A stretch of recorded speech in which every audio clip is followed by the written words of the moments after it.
Hello, everybody. Welcome to the Online Creators Association's Q&A live stream, where we are talking about TikTok. I'm getting an echo from somebody. That was me, and I'm sorry. We have asked y'all for your questions about TikTok so that we can try and catch up on... Cecilia, you want to cover this? Because you're better at talking than I am. Okay. So after we did an interview with the Washington Post, you guys, specifically with their TikTok team, which is Chris Vasquez and Dave Jorgensen. Both were wonderful. Both were fantastic, and both also directed people over to Toka. So we've had a bit of a surge in membership. And that means we're being asked a lot of the same questions over and over and over again. And we realized, oh, this might be a good time to actually put these in one place and have them and be able to direct people over to them. And this is kind of a thing that we've been putting off for a while. So I'm live here. I'm live on my Twitch and also over here on TikTok. Hello. I have 3 people here. Hi, guys. So this is the situation. We have questions that people have submitted already. If you want to drop a question into the Twitch chat or the TikTok chat, we will be monitoring all of those things. Or if something prompts you to ask a question, or if there's something we can elaborate more on, please just let us know. If you are on TikTok, you're probably going to be able to hear us better over on Twitch. But I'm not wearing headphones on purpose, and I'm going to turn up my laptop volume now. Okay. Did it. All right, thank you. My brain isn't working correctly tonight, and I couldn't remember the name of the newspaper we talked to. All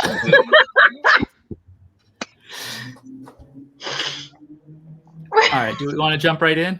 Yeah, okay. Let's see. Let's start with some of the frequently asked questions. How does watch time affect my views? Okay, so with any specific metric with TikTok, we cannot say for sure what is the best thing and what is the worst thing. And it's in TikTok's best interest to continuously kind of shift and change what is best and what is worst. So does watch time affect your views? Yeah, but it's one among many things. Sort of the number of shares, the number of people you bring on from outside of the app, the number of comments, the ratio of your comments to likes, if that person stays on your page and goes through other videos, if that person stays on TikTok, or if they leave TikTok right after. There's a lot of other things. Complicated systems are complicated, and that's probably going to be the theme of the night. But yeah, we can't say for sure that's the make or break, because there is no one make or break metric on TikTok, right, as far as we can tell.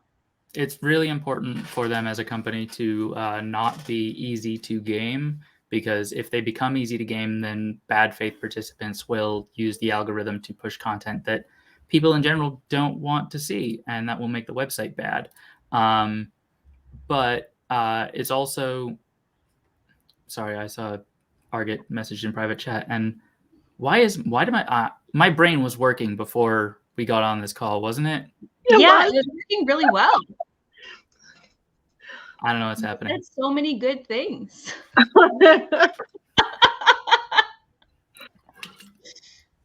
Yeah. Yeah, so it's really important for TikTok to conceal that information so that people can't exploit it. But it's also important for multiple variables to be legitimate pathways to success, because if they're not, then the content will become homogenous. Yeah. Realistically, I mean, watch time realistically is also, it's a good indicator for maybe creators themselves to kind of get an idea of which videos that you make is the content being watched all the way through, meaning like this is what people are interested in engaging with on your channel. But that doesn't necessarily mean it's going to give you a clear pathway to the wider success that TikTok continues to try and offer. All right. Let's move on to one of our favorite questions. Does spam liking hurt your account? No. Did you line up the video for that one, or did you only line up the algorithm videos? I only lined up the algorithm videos, but I can pull that video if you want me to. No, we don't have to. Because technically it was 2 videos, because the response we got on that video was a lot of people saying, "But what about watch time?" And me having to explain how averages work, and that was not fun for me. Where I was like, I had to do math, and I went to school for theater for a reason. So does spam liking hurt your account? No, because you are not being punished for someone being enthusiastic. Like, if you break it down to its essential components, what is spam liking? That's someone going through your account and liking you so much that they are risking having themselves frozen out of liking and comments so that they can show you how much they like you. And there's the argument of, like, is spam liking potentially bot-like behavior? You are not going to get punished for a bot coming to your account unless it appears as though you have bought a swarm of bots. And you are probably not getting thousands of spam likes within 5 minutes, which would be more along the lines of what TikTok is looking at like as suspicious behavior. You're just getting one person doing it one time a day. 200 likes from one account that is otherwise normally active on the app is not in any way suspicious. 200 likes from 200 accounts that have no information and have not been on TikTok before is suspicious. Especially if those likes are all in the same video. Same one. Just 200 people who've never encountered your account before and made usernames that are all chains of letters and numbers. And I think that's the important thing to focus on too, is that the spam liking, it's multiple likes, but on multiple videos. So it isn't going to it's not having any kind of, maximum impact on your account as a whole. It is quite literally raising the like ratio on your videos by 1. Yeah. And we have never seen the slightest bit of evidence suggesting that spam likes do any damage to your account whatsoever. The scant evidence we've been able to gather on the topic suggests that they help, which is what you would expect from a ton of engagement. It's really what you would expect from TikTok being like, wow, that one person is really invested in this other person and they're staying on the app longer. Good job, person making content. The other thing we made a video about it because we did a decent amount of investigation. And then the responses to that video were largely, but what about watch time? If it's one person watching 5 seconds of your 15-second video, and you already had, 100 other people watch it, how much do you think in the game of averages that's going to hurt your account? Because the answer is very little. It's 1 out of 100. Even if it's 1 out of 10, it's still not hurting you very much. It's also worth noting that person is probably not watching just the first quarter of a second of your videos and liking them. They're probably watching all of your videos that afternoon. They genuinely, I think people misunderstand what people are doing when they're spam liking, because often what you do is you log on to TikTok and you're like, whoa, holy shit. And you see, the one person liking all of your videos all the way down. And it's a very annoying set of notifications. But there's this perception that because you see it all at once, that means it was just like boom, boom, boom, boom, boom, boom, boom. No, they're probably watching a decent amount of your content, even if it's not 100% of the way through. And even if they're just watching the first 2 seconds of your video, by the law of averages, it's not actually hurting it all that much. It's 1 out of 10, it's 1 out of 100, it's 1 out of 1,000. Yeah, and like if you see, like if you're on TikTok, you look at your notifications, you go scroll the For You page for 15 minutes, come back to your notifications, and there's 15 likes from somebody, that means that person had time to watch 15 videos while you were gone. Like, TikToks are short and time passes fast. TikToks are short and time is real. So, I don't know about that. Our first TXism for the night. I do have a quick question from the TikTok chat of, I have a question. I keep tagging you and sending people your way to submit issues. Is that okay? Or are you guys overly inundated? We are not overly inundated. Please keep sending us people and keep sending people our way and keep tagging us and things. We do try to look at everything. I certainly sit down during my lunch breaks and try to look at everything. But that being said, if you are tagging us, it's easier to tag us in things than send us messages, because usually only we all have access to this one account, and if one of us sees the message, that means the notification goes away, so only one of us sees the issue, whereas if it's tagged, more of us will likely see it. That's it. Also, if you feel like giving the Airtable link to people so that they can do, ban logs. Pass that Airtable around. Pass it around. You can't inundate the Airtable. You can only add more data. Just do that. Here is a link to our reporting portal on our website. If you go to officialtoka.com/report, you can find 3 different report forms we have for 3 different kinds of phenomena that we're interested in. We're interested in hearing when you get new features. We're interested in hearing when people get banned from any part of the app. And we're interested in hearing when it seems like the For You page is being all weird. That's the technical term for it is being all weird. Yeah. I call it the shit's fucked form. This is when you walk in and you're like, shit's all fucked up. And you're like, something's broken. Form. It's called the FYP suppression reporting form. Thank you if you're so looking much. for the shit fucked form, you won't find it. I couldn't remember what it was called because I have actively not remembered what it is called. I just keep calling it the shit's fucked up form. I'm good at being in charge. Next question, please. All right. We're going to keep going through the greatest hits. I think we might want to wrap back around to these later in the stream so that people who come in later can get the answers. But why do I have to keep refollowing people I was already following? So this is a fun one. You probably don't. As far as we've been able to tell, anytime we've seen this phenomenon occur, and the person who sees it has had the presence of mind to do a little bit of deeper investigating before just hitting the follow button, we've discovered that, like, if you go to that person's profile page, you are still following them.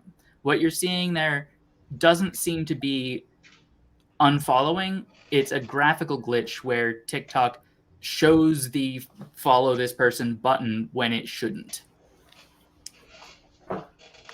Yeah. We've also noticed that phenomena tends to happen after they push an update or if they're doing a rollback on something. So it's entirely likely that they are just relying on an older version of your profile while they're doing that. Which means, like, again, you're still following. It just doesn't look like it for half a second. So no reason to freak out. And that said, we have the reporting forms. If you see an example of this happening where you have actually lost a follow, please document that, send it to us. But so far, we haven't seen any documentation of that. The only time where I have experienced actually being unfollowed from someone was when I followed during a glitch or when I followed during an update. I was unfollowed, but it seems like that was because they were reverting to data from maybe an hour before because of the glitch that was going on. So that might also be another thing that would lead to, like, oh, I've unfollowed this person suddenly. Well, maybe there was something going on where there was a glitch and you followed them during that, and they said, oh no, we've screwed up the app. We have to go back to the data from an hour earlier. Oh no, our app, it's broken. Roll back. Just roll back. Yeah, one of the big themes in our investigation and in talking to people who have experience with, and some of the people on this team do have direct experience working for tech companies, but like talking to the mods who have that experience and also other people who have experience working for tech companies, one of the things that we've heard a lot is it sounds like there is no department in TikTok that talks to any other department. They've never met or heard of each other. They don't know who that is. It's fine. Yeah, so very frequently they will break things that belong to other departments just because they will not, under any circumstances, communicate. No. All right, I'm Next going to pull a question from Twitch chat. Yee. Vapor Fairy asks, I recently restricted my commentary to mutuals only because I was getting unalive threats from children. Is there a form for that? I collected some interesting data on the kinds of comments I was getting. There is not a form for that. That sounds like a really good idea, and I am not going to commit to undertaking that project right now because we are a mostly volunteer crew and we have limited resources. But I do think gathering data on harassment would be potentially useful information for us to have. I can at least commit to making a form and figuring out what we need to be asking. It's the good thing about making one form on Airtable is that you can then hit copy and then make a new form on Airtable that exactly copies the old one and just switch out the questions. And wow, I love the paid version of Airtable so much. Airtable is one of the things that our Patreon is paying for, and it is a game changer for how capable we are of doing things. Which, by the way, if you want to back our Patreon, I'm dropping the link in chat right now. We use it to pay for services that we use to run the organization, and things like well, I'm compensated for some of the work that I do because I'm the only person in this team who you're TikTok is my day job. And we also compensate guests we have on the live streams who aren't part of the admin team. Because we're a labor organization and we should pay people for their labor. Right. But yeah, that's been such a. I will actually. I'm going to make a note for myself right now that I'm going to go into Airtable tomorrow. I was going to say also Vapor Fairy, because I know you know me. I know you. You can send me a DM if you're having additional questions about how to get into the Discord, where to post, what to do from that point. I can give you the personal starter pack. Thank you.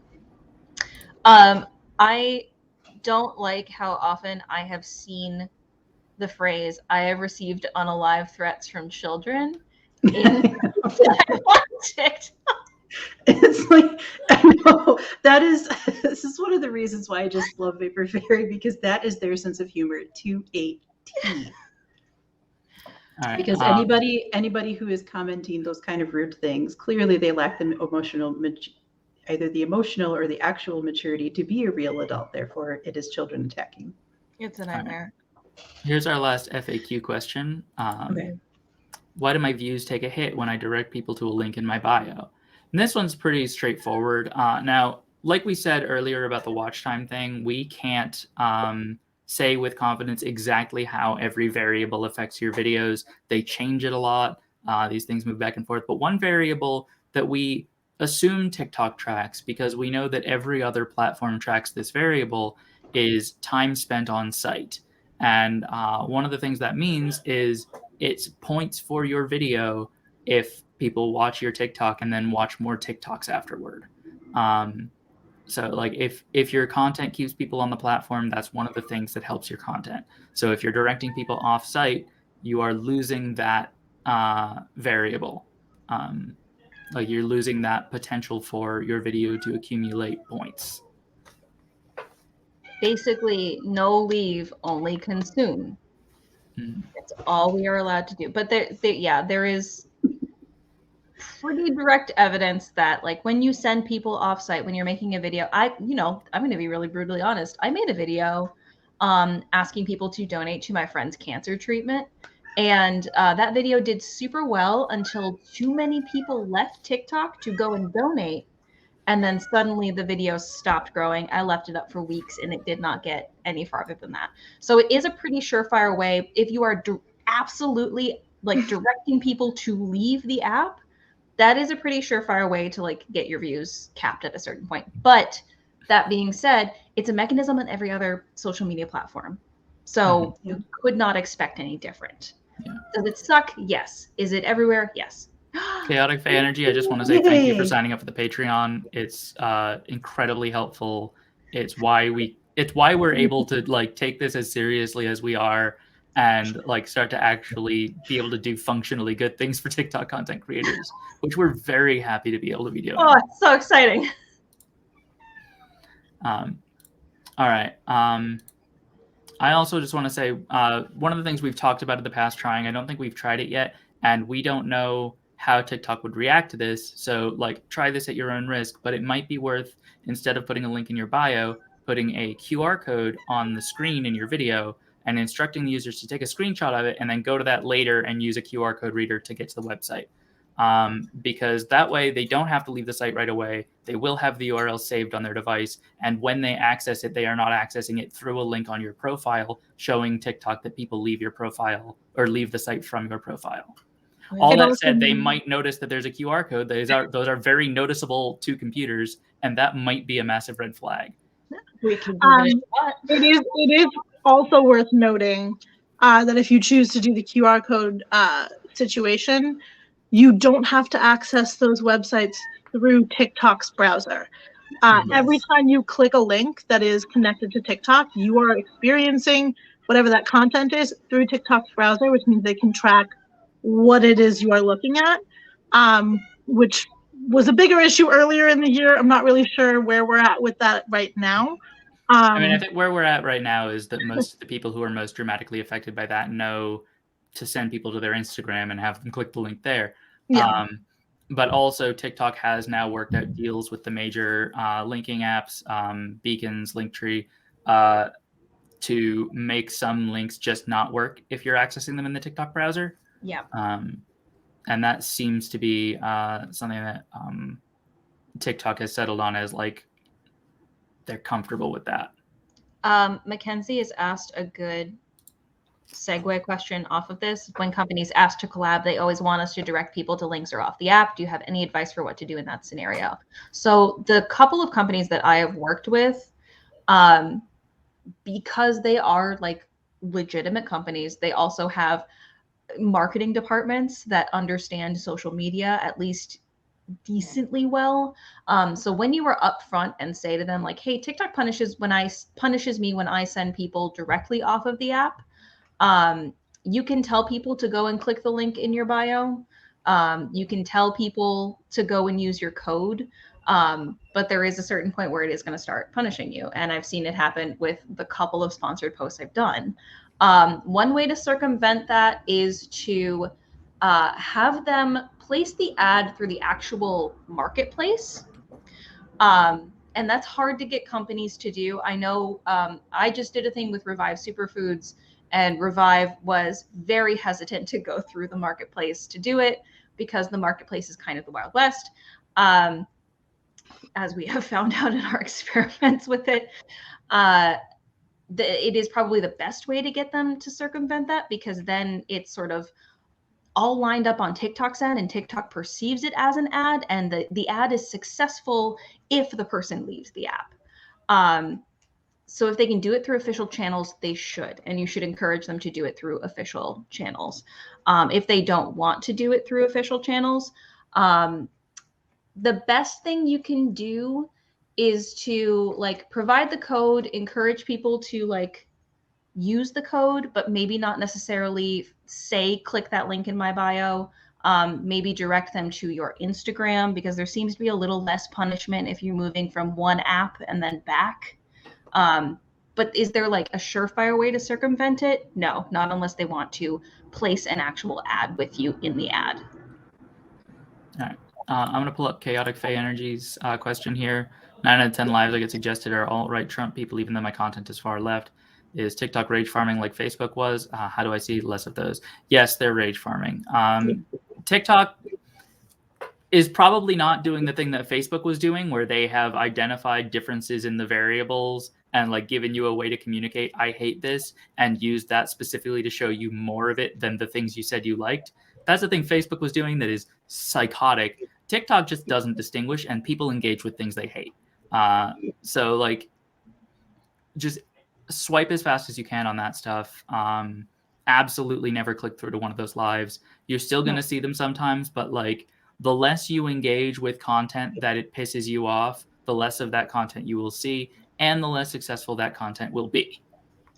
And just know that they are counting that time that you hover over the live trying to assess what this is as engagement.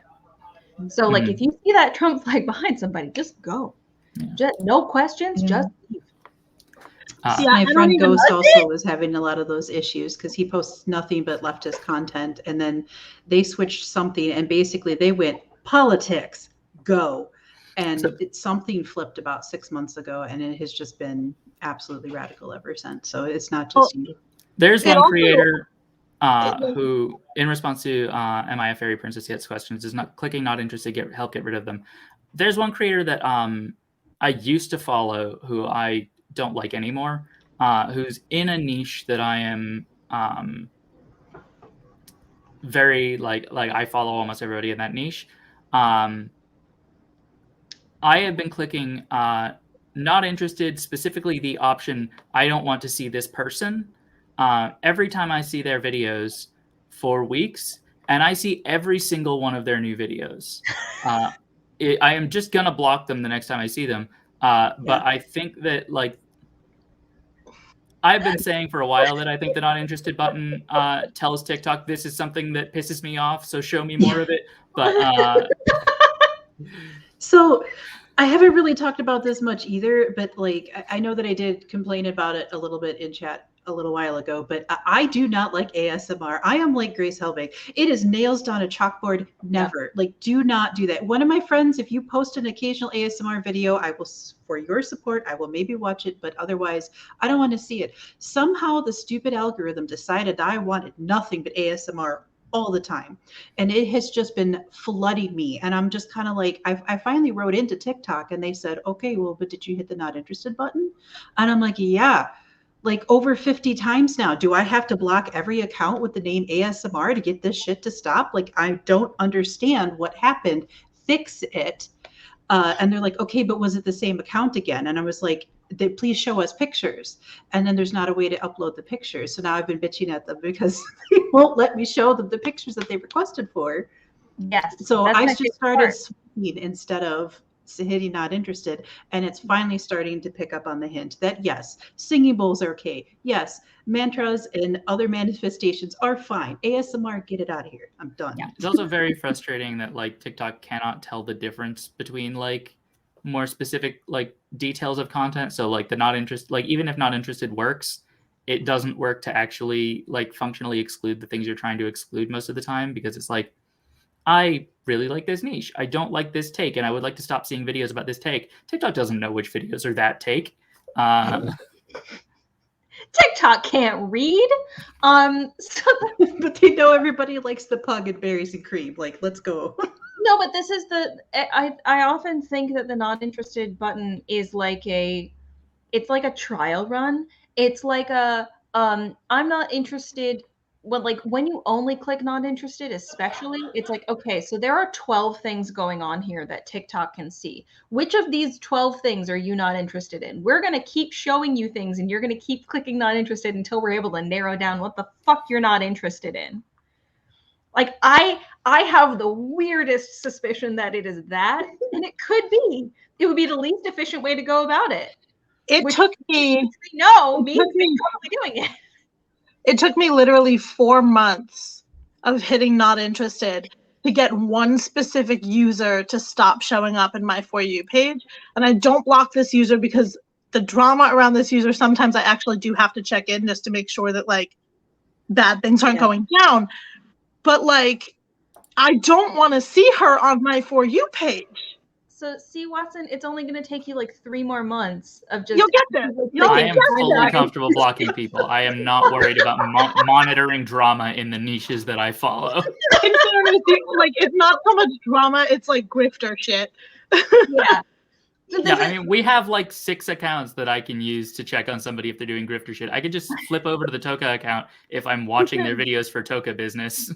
Not all of us have multiple accounts, all right? Some You of us have access to the Toka account. You know how many accounts I am logged into on my phone right now? It is 8.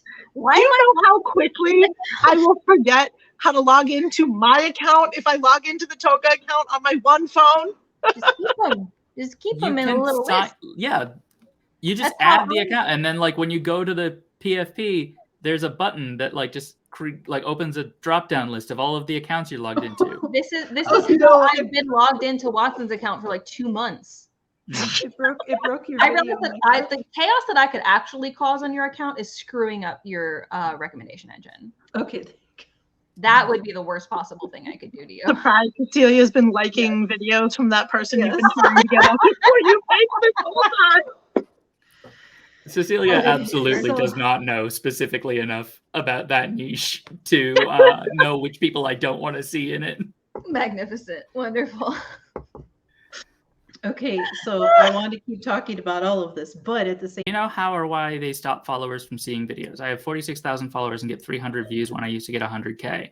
Now, this is complicated. First of all, there is some degree to which the ratio of like views to followers you're getting has to do with there being more people uploading content and fewer people watching it since the pandemic has dwindled. Obviously, there's still a global pandemic, but like people are pretending there isn't now. So like a lot of people over the course of the past year have heard that TikTok is a thing that you can get into, so they're making TikToks. And a lot of people have gone back to their day jobs and stopped watching TikTok for 6 hours a day. That diminishes the amount of the number of people who are going to see your videos as opposed to any of the other videos that were uploaded at the same time. But also, I suspect, and this is something that I want to do, we might want to watch those videos that I have queued up, but Yeah. one of the things that I talked about is that like your video has a recommendation score for like how many more people to show it to. That score of how well you're performing with strangers is probably also what determines how many more of your followers they send the video out to. It's distinctly visible. So like if you're making content that's bombing with new people, that might be telling TikTok that your followers don't want to see it. Which means like content that's following up on like longer narratives that just doesn't make sense when you're seeing it out of the blue is less likely to succeed. The thing that I have been noticing since because we all experience that like wild nosedive for a week if everything was wrong all the time.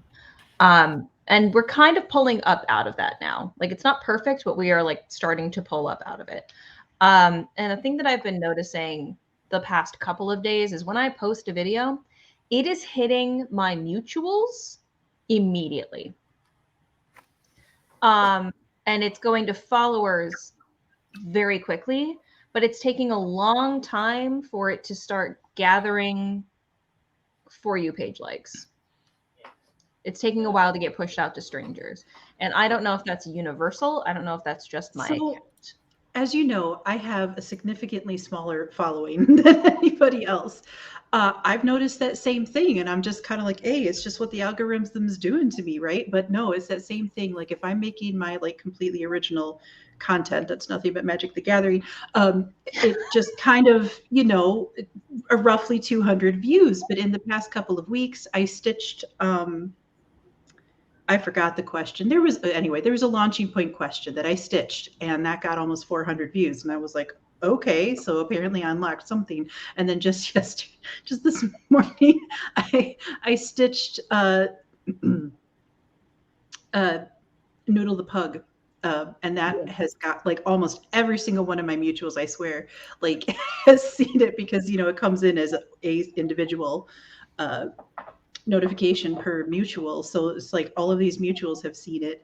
I've also had a couple of like For You page likes also because it's somebody that I don't follow them. They don't follow me. And I find that very interesting too. So make my own original content. That's whatever. Make something that is popularly trending, being stitching like Noodle the Pug or this talking point. And then you get way more engagement. It's completely weird. And I don't duet too much. Well, and I also duetted our video advertising about this particular live. That also got more engagement than my normal content. So don't post original content. Only duet and stitch. Yeah, only react. But you were experiencing the same thing of like it's hitting mutuals immediately. Yes.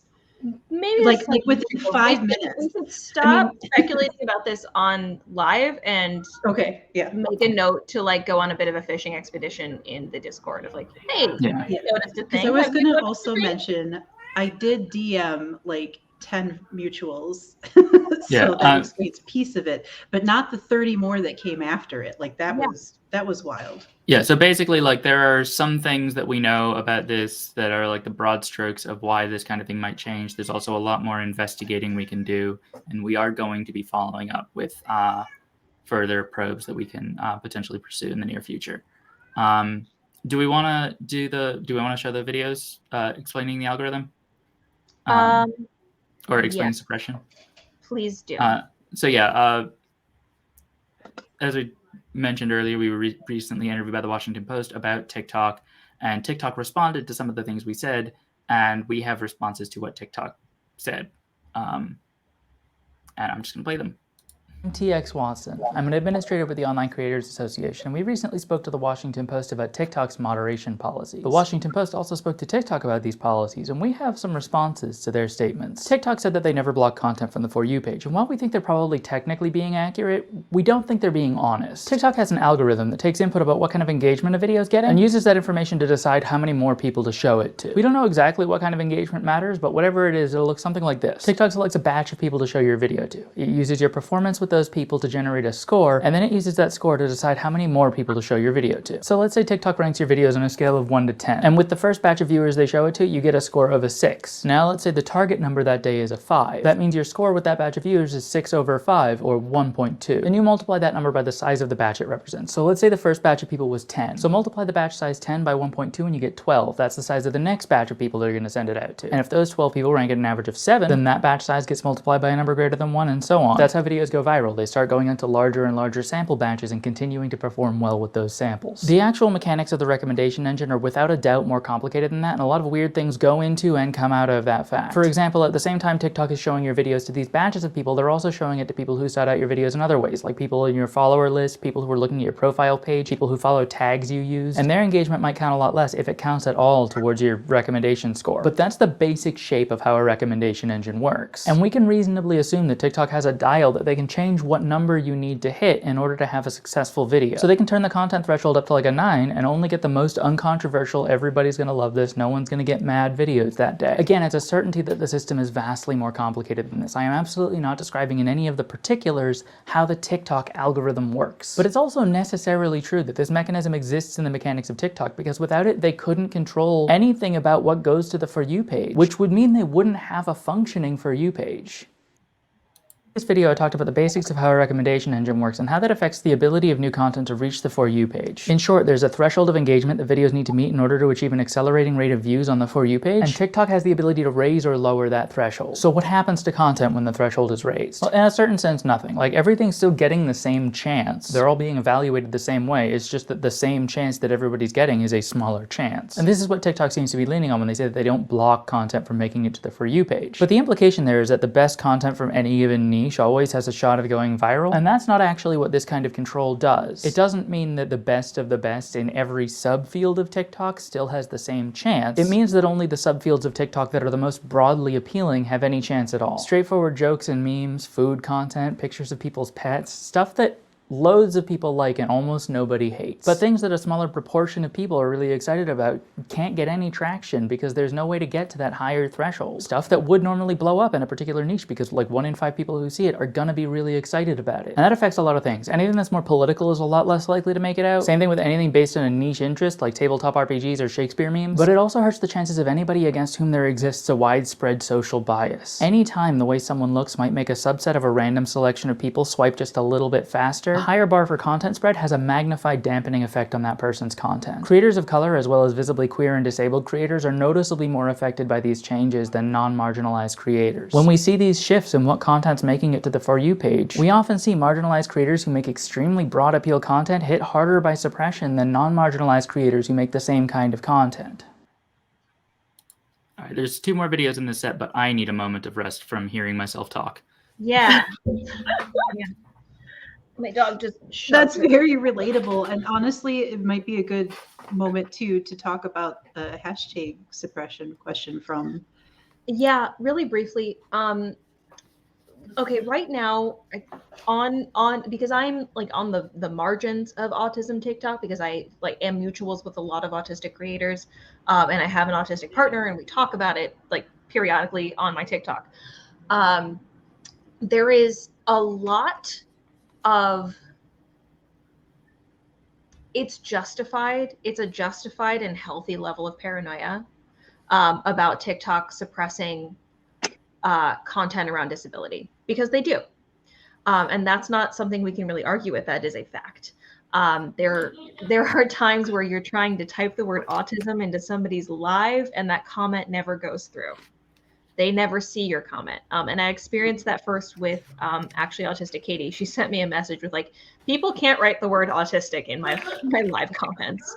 And we went through and played with it, and yeah, it was happening. When it comes to does TikTok suppress certain hashtags, I don't know that we've ever been able to like properly gather evidence on that. I know that I have never had an issue with it, but I also know that like my account might not have anything on the back end that indicates this is something that like I need to be watched out for. Like this person talks about this thing a lot and we need to monitor it. So there's room for exploration, and there's a couple of other things with this that I want to look into that have been brought up by a couple of like mutuals only videos that I've posted playing with the captions, because it does seem there were a couple of rumors going around that you couldn't have autism in your captions, but this coincided with TikTok just deleting your captions in general, and it does seem that no, it was not targeting the word autism in your captions. It was just losing captions. But that is not to say that my account is not an outlier. And if you are an account that has something on the back end that says like, yeah, this is an autism account, that they wouldn't be looking at that. So there's a lot of stuff to play with. Yeah. One thing that's just like useful to keep in mind when thinking about the way that TikTok works is that anytime something affects all users, it also affects all users who are doing some particular thing. So like if you see something happening to all users doing a particular thing, look to see whether it's also happening to people who aren't doing that. Yeah. So I will just add just a little bit more to that because it's kind of a follow-up question that ADHD Everything was mentioning that, are you sure you want to send this comment? I think they took that directly from Twitter because Twitter implemented that. Like, are you sure you want to post this comment? And it helped reduce the amount of hate comments by some number because I don't number. So, magical numbers happen and it was actually really cool. So I think they're trying to give that an opportunity to flourish here because again, the algorithm doesn't understand the context of I'm a disabled person talking correctly about autism and awareness and how struggles and how to do better and just live versus somebody incorrectly using that word as a slur. So hopefully that's what they're trying to figure out here because they do rely so much on the algorithm and automated moderation to help them stay afloat. And ADHD Everything's like follow up here on the like doing the experiment with the hashtags. Yeah. This is the thing. Sometimes it just has, when you're doing experiments on TikTok, it's goddamn near impossible to do like a proper A/B test because every minute of every day on this stupid app is different. Yes. And you can try your best and you can make some decent conclusions, but it is very hard to just like post things with certain hashtags at certain times and expect them all to have the same chance of performing well because that's not necessarily true. What you can do is you can glean sort of like longitudinal kind of data. Like if you've been using these hashtags from the beginning and you notice one hashtag tends to perform better, that does not necessarily mean TikTok is suppressing those other hashtags because people are actively searching out those hashtags that perform better more likely than not. Welcome. It's very, very difficult. All of it's very difficult and it's hard to draw like very hard line conclusions. But the thing that we do know is that TikTok is actively suppressing content around disability, and it absolutely does not like the word autism and thinks maybe you're slurring someone when you use it. Mackenzie, I want to come back to your question, but I do also want to finish playing these videos so that we can be done with that. Yeah. Perfect. In previous videos, I've talked about how TikTok can and does suppress content from reaching the For You page, even without actually blocking anyone's videos. When they raise the performance thresholds necessary to go viral, it's not just a little less of everything that goes out. Specific kinds of content are affected more drastically than other kinds. And we can see when they do this on the For You page. On the days when the app seems like it's reset to the way it was like when you first installed it, when it's only showing the most broadly appealing content it can find, that's a cue to look a little deeper. TikTok says that the For You page usually only draws from the last 90 days, but most of the time content on the For You page is only a few days old at most. But when the performance thresholds rise, less of the content that's being uploaded that day is going to be hitting those thresholds. So to fill in the gaps, more of the best performing content from the last 90 days gets sent out. If we think they're suppressing content, then the first thing we check is whether there's content on the For You page that's more than a month old. Our next step is to ask other creators. The Online Creators Association Discord has hundreds of TikTok creators on it. So if we spot weird behavior, we can immediately get samples from several other accounts. Seeing this trend on one person's For You page is one thing. There are a lot of reasons why the For You page could act like this. But seeing it on all of the first 6 people who respond to an at request for more data, that makes a strong case that what we're seeing here is that the performance thresholds have been raised. And when we continue to see more creators report corroborating experiences over the subsequent hours, we can become more confident that suppression is taking place. We see the strongest evidence for this kind of suppression when there are major polarizing events in the news. Noticeable examples from this year have included the January 6th attack on Congress and the height of the protests against Line 3 in Minnesota. Few videos I've talked about why we're confident that TikTok is capable of suppressing content on the For You page, how that affects creators unevenly, and what the effects of suppression look like for users on the app. And I want to come back to a point we raised in our interview with the Washington Post. It's not bad that TikTok has this power, and it's not bad that they're using it. It's bad that they deny it, and it's bad that they aren't being more deliberate about what it does and more transparent about when they're using it. Not long after the first blackout in May 2020, there was an attempted spam attack from some faction of the 4chan type websites and communities out there in which participants were uploading videos of a graphic depiction of self-harm. The spammers used techniques similar to those used by the organizers of the blackout. And if they tried it a month earlier, they might have been able to put it on every user's For You page. What happened instead was TikTok implemented suppression techniques and the videos weren't able to gain traction. It was a clunkier implementation than it's become in the years since, but it was successful in preventing the spammers from using TikTok's algorithm to scale the amount of harm they were capable of significantly beyond their ability as individuals. If TikTok is being honest in their claim that they have no ability to suppress content reaching the For You page, and if other attempts to spam the app with harmful content have just happened to fail, then they are being unconscionably negligent. But giving them both the benefit of the doubt and the benefit of our observation, it seems like they take the problem of factions of users deliberately manipulating the algorithm for mass messaging purposes very seriously. But as I explained in the 3rd video in this series, these tools have an outsized negative impact on marginalized creators and on creators who create niche content. TikTok can't remain neutral on this problem. And when I say that, I don't mean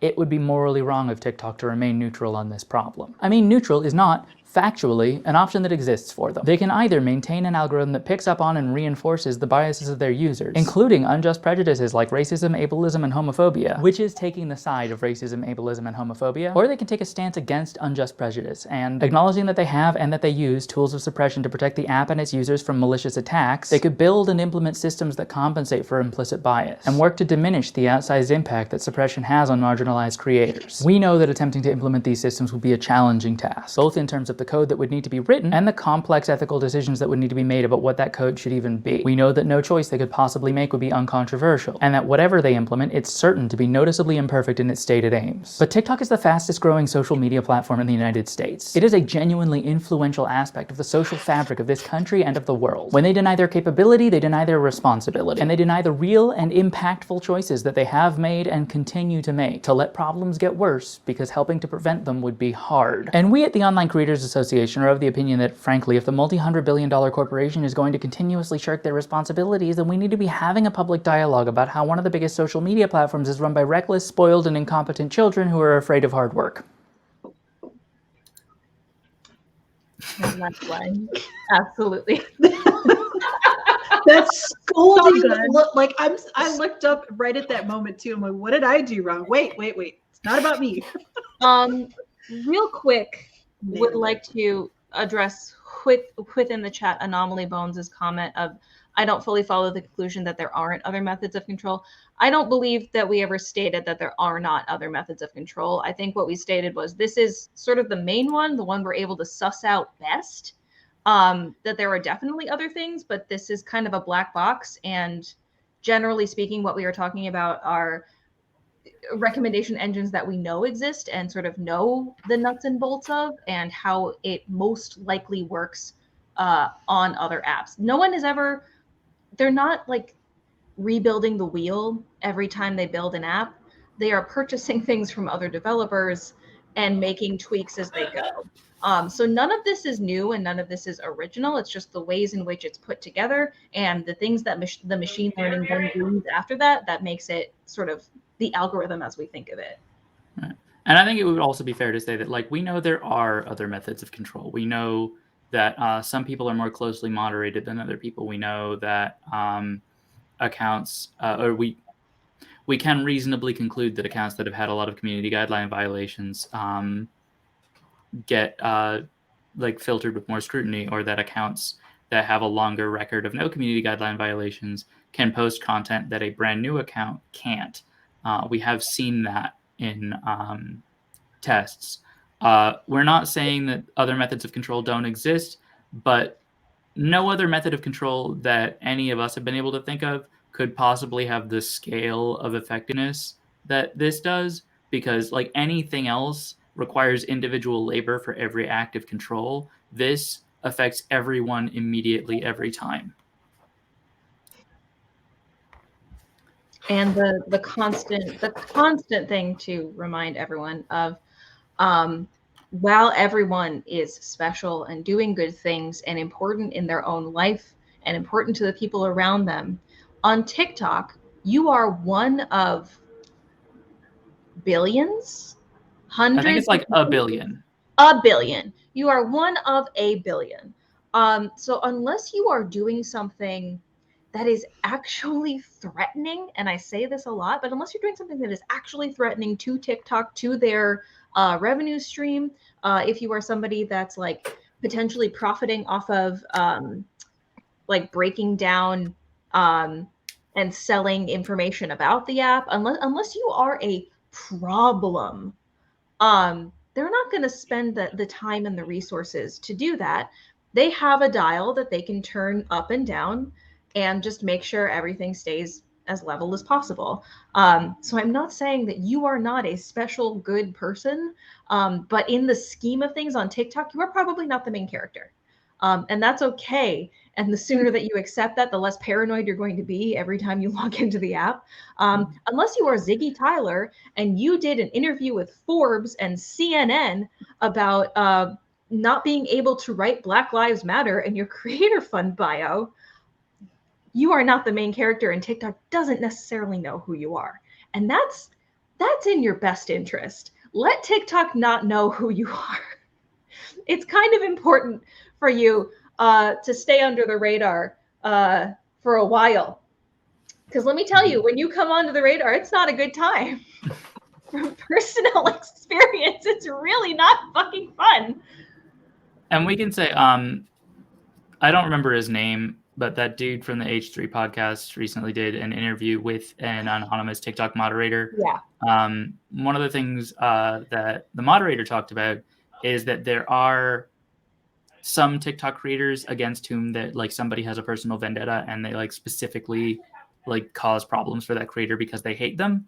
But the person doing that has to have like managerial level access to the moderation tools in order to be able to do that effectively.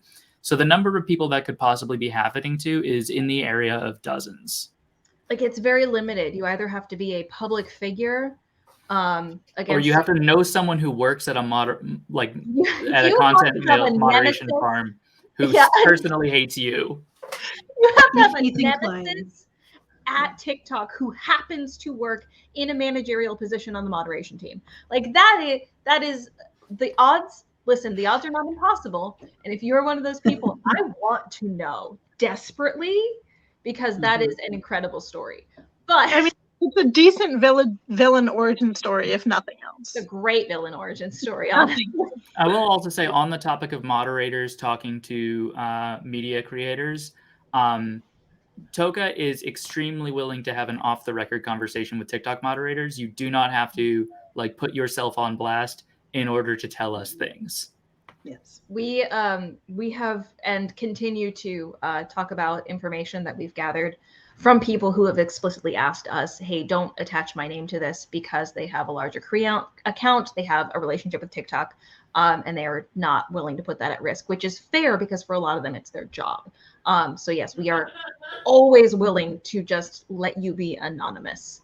Yeah, and that goes to the extent of like there's stuff that we have a little bit more detail about than we say in public, because giving that detail at this point would to create too high a risk of targeting for the person who gave it to us. So like that's just information we work with on background now, and until we have sources that are more comfortable being public or a much larger number of sources, we're not going to say those things out loud. No. All right. Do we want to loop back to Mackenzie's? I do want to loop back to Mackenzie's Thank you. comment. Yep. H3 person's name is Ethan Klein. Thanks for that too. Thank you. I knew his name was everything. Ethan. I always Like, what's his last name? All right.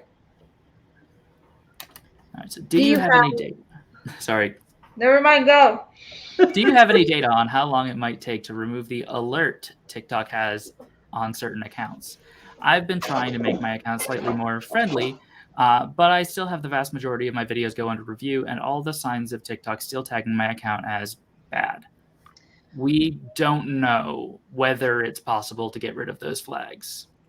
Anecdotally, say you were perhaps a person who openly on TikTok advertised that they were forming a labor union, and you openly on TikTok let everyone know that you actually had the experience to go through with that, and like worked in accounting and also in like labor rights and worked for a union and knew how these things worked and knew some of the best labor lawyers in the state and like had them in your phone as a contact.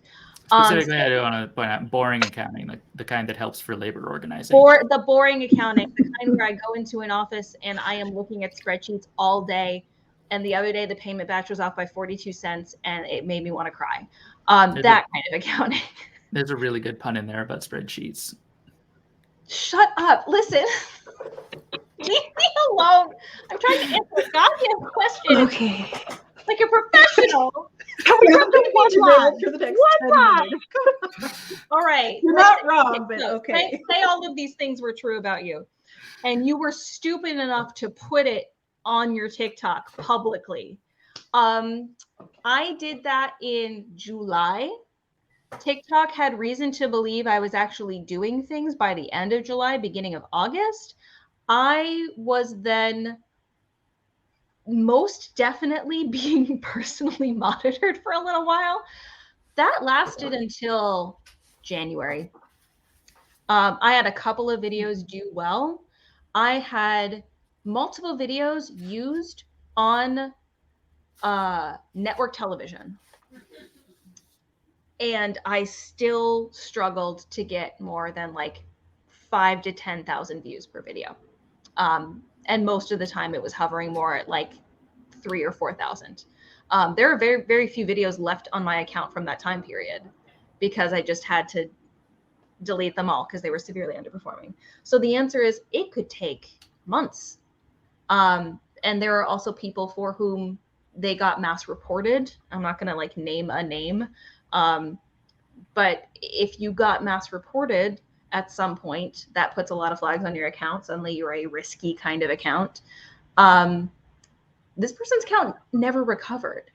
It just did not. It did not work. And finally, they started a new account. That account got a normal amount of traction, and they've just stopped posting to the original account because there does not seem to be a route by which it recovers. So the answer could be weeks, because TikTok's normal sort of like refresh cycle is about 2 weeks. The answer could be months. The answer could be never. And there's no real way of knowing because TikTok will not allow us to access our like permanent record. That said, you pointed out deleting underperforming videos. It does seem, and we do not have strong evidence of this, but it does seem like the flags on your account are attached to the specific videos, not to your account generally, and deleting accounts that like drew negative attention, or sorry, deleting videos that drew negative attention can't like might constitute deleting some of that data that says that your account is bad. it like sort of eventually starts to fade away. But again, it seems to be a really slow process. I It's likely those averages Yeah. again. It might be. It genuinely. Wow. Thank you for bringing math into this. I'm It sorry. yeah, really. It genuinely might be. It genuinely might be. It might come down to, well, this person now has this many videos up, and it's been this long since their last violation, and I guess we can like let them loose and take the training wheels off at this point. It's The distinctly other thing that I'd like to add is that if you are a person who posts content that is tied to any sorts of current events, that can also affect it greatly. Because again, my friend Ghost, he posts nothing but leftist content, and he wound up getting on the wrong side of conservative TikTok and it was just a complete nightmare. He was just completely suppressed from like somewhere between mid-June, mid-July, somewhere in that territory, all the way through until the top of this year Flight of Bats. because of what happened then.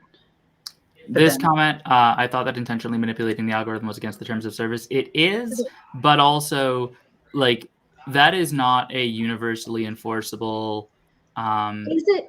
rule. The rule is there to stop people from doing like large scale systematic exploitation, like Because I was gonna say intentionally manipulating the algorithm is literally a social media manager's job. yeah, like So like there's a certain level of this that's like expected So- and normal. Realistically, that line is also a catch-all for like you cannot send a crap ton of bots to try and raise your views That or is- your whatever. that is the kind of behavior that line in the terms of service is meant to condemn. It's just vague so that they can target whatever they want when people come up with new ways to manipulate the algorithm on like industrial scales. It's not about individual creators trying to make their accounts succeed. Yeah. That said, you Vapor Fairy, you had a comment that we also have in one of our questions that I want to. Here we go. Has TikTok been suppressing views since they rolled out their pay to promote feature? It doesn't seem like this is the case. It really doesn't seem like TikTok is pay to play. It doesn't seem like the pay to promote your videos feature actually helps. Do great. It seems like things are just hard on TikTok right now. Like I gave 50 American dollars to this shitty app. And all it did was bring me up to like a normal level of views. So frankly, no, I don't think they're doing that. I genuinely think when they rolled out the new feature, there was that sort of thing that always happens when they roll out a new feature where everything slows down and traffic slows down, and it's because they're trying to keep everything from breaking at the same time. And unfortunately, when you are rolling out sponsored posts and traffic slows down, people make natural conclusions of it's pay to play now. In the months since it's rolled out, that hasn't really been the case. And actually, more often than not, I've seen people complaining that the sponsored posts don't do enough and aren't particularly good. we have many mean things to say about TikTok. This is not one of them. Yeah. TikTok seems to not be doing sponsored posts in the evil way that other platforms might be doing. They certainly artificially promote ads, but that's because they're ads and they're being paid to do that. The ads are effective. If you wanted to get everything like suddenly viewed, you have to like run an ad, which involves you forming a business. Is someone getting murdered in the background? Are they okay? It happens. I'm gonna mute for a moment and go let my house. Sure. Okay, thank you. Cool. I'm gonna bring up a question that's kind of like a segue into here from the Tim Tom chat. Hello, Tim Tom. I do see you. Which is it worth it to be in the creator fund right now? I am of the opinion that just get your money. Get your money from wherever they are giving you the money. Just get your money. Sometimes it's like, what is this paying for? A single cup of coffee? Fine. TikTok bought you that coffee. Good job. you did it. I am of the opinion that you are being exploited for money on this app, and you should get your money in any way that you can. It's not enough, and they're not paying us well. And I have a lot of arguments with the way in which we are paid. But yeah, is it worth it? Yeah, get your money. I will say, if I you're have- gonna do that, try not to tie your entire don't tie your entire life. Don't tie your mental ish to the money you're getting from that, because it is fickle and they can toss you out with very little warning, if any at all. The best advice that I give, in spite of TX being here, is that if you can choose to not be a full-time TikToker, maybe don't. Maybe don't do that. Maybe we keep I am very open with the fact that like I should not be doing what I'm doing, and I wouldn't be doing it if I weren't also likely to be making similar amounts of money doing retail work if I weren't. See, this is I just like the advice that I give everyone is don't put all your eggs in one basket. Be on other platforms, be doing other things, be paid for other things, keep doing freelance work, do that kind of stuff. Yeah, but again, my point of view on it is like get the money when you have it's available to you.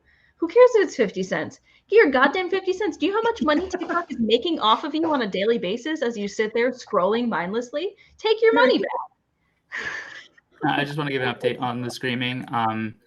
Alice didn't realize that I was live yet. Her door is now shut, but I have been told there will be more screaming. So As long as it's okay screaming. I fully thought that was coming from Cecilia, because like I just The assumed loudest human that's ever lived. I just assumed something. Yeah. Okay. Okay. Next All question. Next gonna question. hit a Next random question. Sure. Shadow banning. Ugh. All right, so shadow banning was originally coined for Twitter or originally coined for Reddit? Do any of y'all remember which one? I think it was Twitter. Shadow banning know that specifically shadow banning- refers to the like when an account is set so that it is not visible to other users, but so that that account still sees their own content as having been posted, so that they don't realize that their content doesn't show up to other people. That, as far as we can tell, does not exist as a mechanic on TikTok. As far as we can tell. I would argue it doesn't exist on a profile wide. Like the closest you get is if they hold a video of yours indefinitely, where Right, you but can see it on your page, but like no one else can. Even that, you can see that other people can't see it because you see that the view counter stays at 0. This is true. I think the only thing that TikTok has that's remotely like shadow banning is that if you comment on someone's video and it is caught by their comment filter, you still see your comment, but no one else does. Yeah. That's the only thing that remotely resembles shadow banning that TikTok actually does. Vapor Fairy says that it exists in comments and live chats. That is something that we can look into. Yeah. I will say shadow ban has been around longer than any of the known social media platforms have been a thing. And I know that on Reddit, they came across that because you were given auto moderator, so you could have options to do this, that, and the other thing. And somebody presented the auto moderator code that if you see somebody posting and you don't necessarily want to ban them from the sub, but you want them to shut up or be reported for everything that they do because you want to monitor them because of reasons. Shadow ban code says whenever this person makes a submission to the sub, whether it's a post or a comment or however you want to program it, notify me or just delete it. And so, like, again, it has been around since the obsession, or it's been more well known since the inception of Reddit for sure, but it's been around a very, very long time. I would also say that in terms of the comment shadow banning, that is probably more likely just TikTok poorly programming something than intentionally shadow banning you. Because they do not think about what the outcomes are going to be of the things that they institute. They pretty much just go, yeah, that's a good idea, and then walk away from it. I'm just real quick. Hi, TikTok chat. I am pulling questions from here too, but we also have a list of questions that were pre-submitted and a Twitch chat. So if I don't answer your question right away, it's because we're still covering a question over here. And if you do come over here, you're going to see the other 3 people that are on the stream, and it's a little bit easier.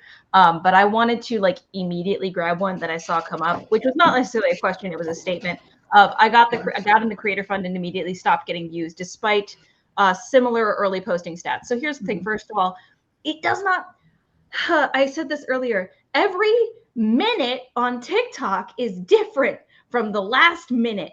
And so there's not a lot you can do in terms of like, yeah, I'm always posting at the same time. It's not quite like YouTube, where if you have a really solid posting schedule, you can slowly build up an audience that knows, oh yeah, it's 5 o'clock on a Wednesday. I'm gonna check YouTube because these 3 people will have uploaded something.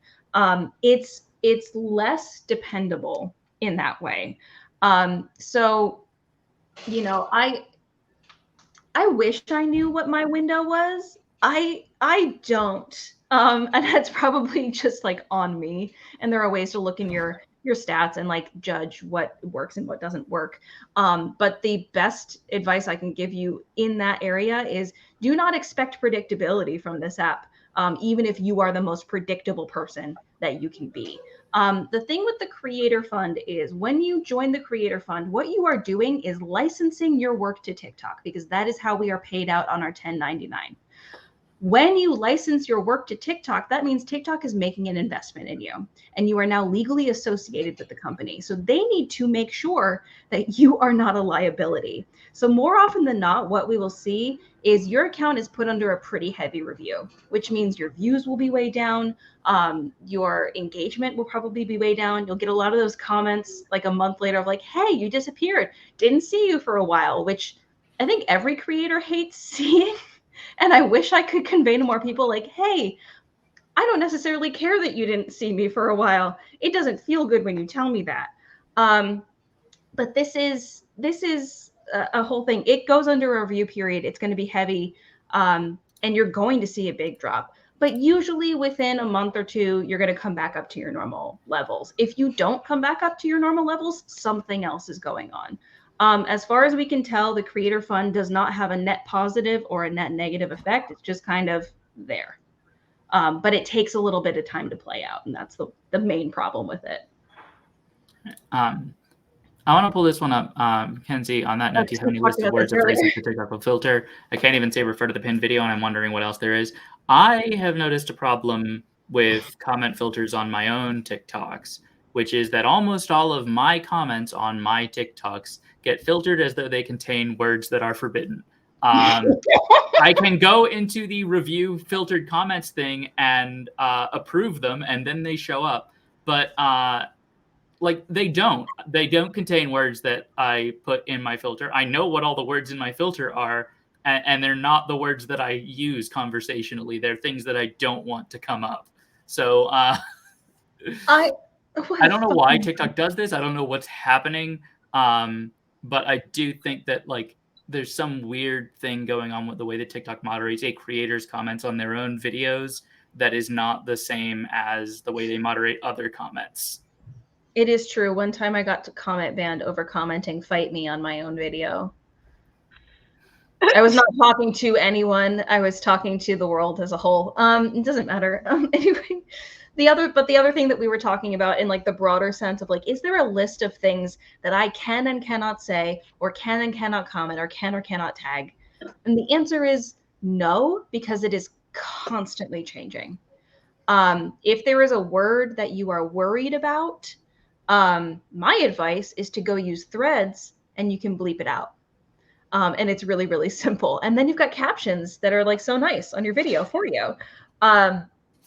And you can elect to put that word in a sticker form on top of the video, so at least people can see what you meant to say, and you likely won't get penalized for that, or just, you know, blur one letter out or something like that, so that people who are hard of hearing are not going to be like, wait, what was that one? What was that bleep? My personal favorite is you create a sticker where you leave out one letter, but you leave a space for it, and then you overlay a sticker with the same letter on top. The workarounds that people find are absolutely wild. That or just pick an emoji. It doesn't even matter what the emoji is. You can be the first person to ever have used an emoji and just be like, you know the word I mean, here's the emoji. But for accessibility reasons. Yeah. Yeah, for accessibility reasons, you always want the captions to say exactly what you Yes. said in the video. It is bad practice for accessibility purposes for the captions to ever differ. Like, this is another point about, like, a lot of people will, like, edit what they said in their captions. Like, if they misspoke, they'll, like, correct the phrase. That is bad practice for accessibility. Yeah. It withholds information from deaf and hard of hearing people that an able person would have had access to, and that's not something that you want to be doing. It makes me mad. I want to be in on the same jokes as everybody else. I know, I'm sorry. But this whole, like, Mackenzie, when saying, even when I go to approve my own comments, they still don't show, and I feel a bit lost as to what to do. I have a set of comments in my filter that says I need to go and approve them, and I click through and there's nothing there, and the notification is just up, and it has been for, I think, probably at least 2 months. That is definitely something that's just broken on the back end of the system, and it's distinctly possible that the comment is actually there. Mm-hmm. I do not know. Like, this is genuinely just, the filter doesn't work as well as it should, especially when it comes to going through and, like, approving or deleting the comments. Something is up and something is broken.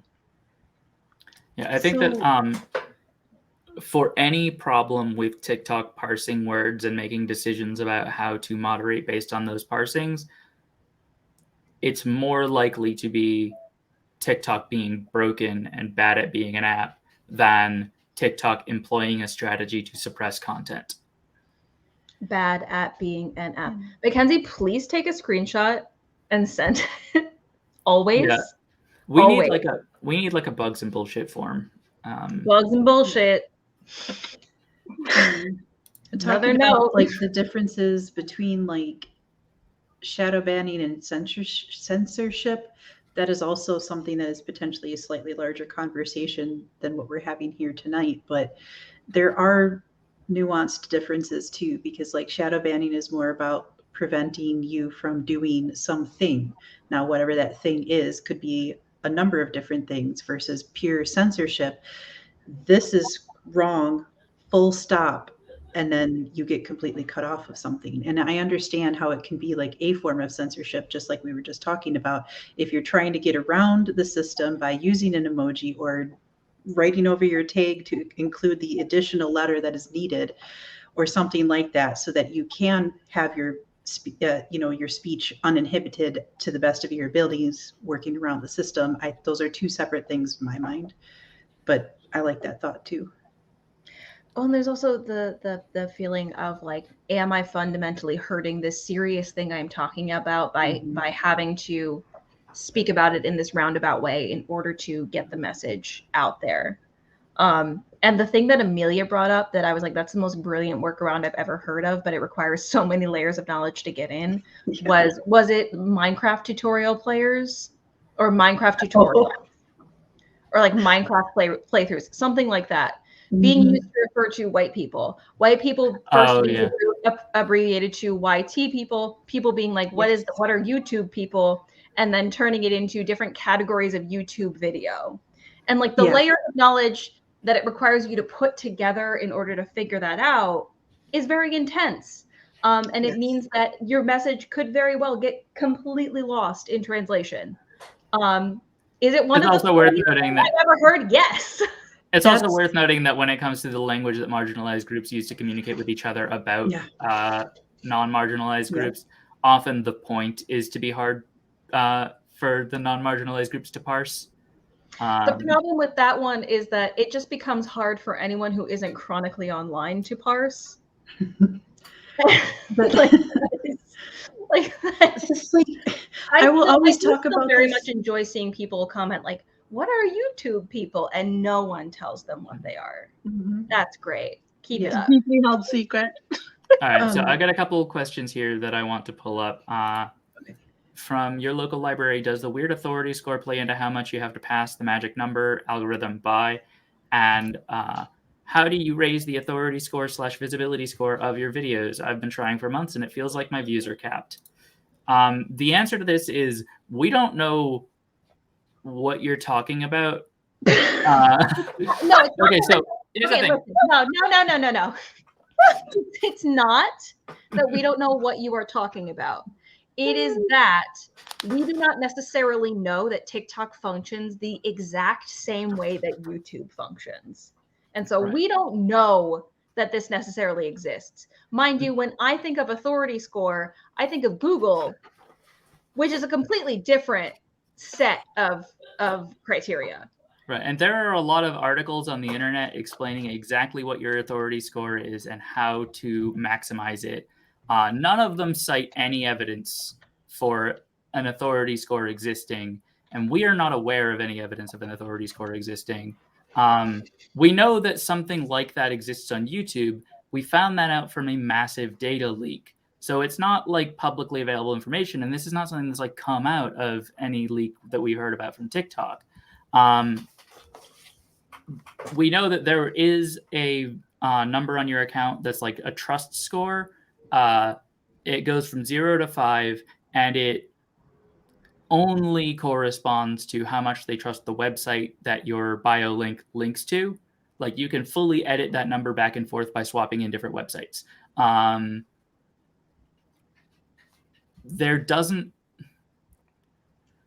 There is probably something like an authority score. Like it would make sense for TikTok to have that. To say anything with any more confidence than that, as far as we can tell, is bullshit. And we think that it's mostly just like social media gurus making shit up so that they sound like they're giving important insight. Yeah. I don't think I can give any better advice than to just say like, you know, all those people who make a living telling you exactly what to do, if they were good at their job, you would stop watching them. Yes. You would stop engaging with their content because they would have given you all of their sage wisdom and you would have moved on, and now you're a successful TikToker. It's not necessarily in their best interest to like make your account completely perfect, and it's not possible because no one is guaranteed success, even if you follow every single rule. Right. And we have more to say about like how to succeed as an account, but I do want to just quickly cover, is Beacons a trustworthy website? Should I change it? Beacons is one of the websites that now has specific arrangements with TikTok. Like they have deals. They are in communication with TikTok. I don't know what your profile says when you have a Beacons link, but I do know that the Beacons management is like in communication with TikTok about how to be a trusted website.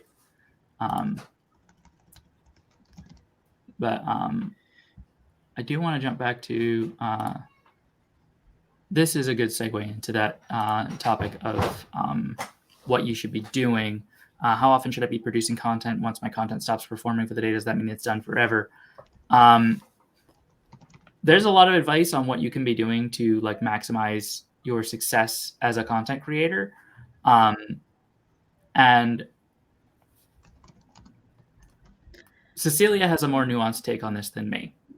But I just built the bug report for him. My answer is the advice is bad and you shouldn't follow it. The more nuanced answer is that the advice is sometimes accurate to what would maximize your chances of succeeding on the platform. It's also advice that would cause most people to burn out very quickly. And if you are building a platform that relies on you engaging in a way that is going to cause you to burn out, you are not building a platform that will sustain you. And that is, because I am perceived as the TikTok oracle now, I periodically get invited into spaces I should not be allowed in, where people have like millions of followers, and they sort of like wheel me out and they're like, Cecilia, tell us what's wrong. And I tell them what's wrong and they all feel comforted. But what I have learned from my time in these spaces is that I have never met people who hate their audience and the platform and what they do more than people with 1 million or more followers. They are exhausted. They are not making content that makes them happy. They are making content that happened to be a hit. And even if that content was the content that made them happy to begin with, they're tired of making it now. They would love it if their audience would engage with them on anything other than this one thing. But they've niched down so hard that they cannot break out. Or they could break out, but it would be a very, very painful transition. As somebody with a mid-size account who can kind of do whatever, I would not trade that for 500,000 followers. I would not trade that for 1 million followers. If I want to get on and yell about fan fiction tags, I can. If I have made a stupid song and I would like the internet to hear it, I can put that out there. There are many, many pieces of advice to make you more successful on social media that will. But success does not mean that you're going to be happy. And I think that we need to start disconnecting those ideas of like, if I'm successful and I have money, I will be happier with this. And that's not necessarily true. Yeah, and I think we honestly, like, one of the things we need to face as content creators is there are much, much, much better options if you want a job that will make you unhappy but provide security. You could take the CPA exam. Do you know how hard it is? Do you understand like what a narrow window of time you have to complete all this stupid stuff in is? And you could make great money as a senior accountant somewhere. The other thing I'd You like could go to say engineering too, school. You could go to engineering school.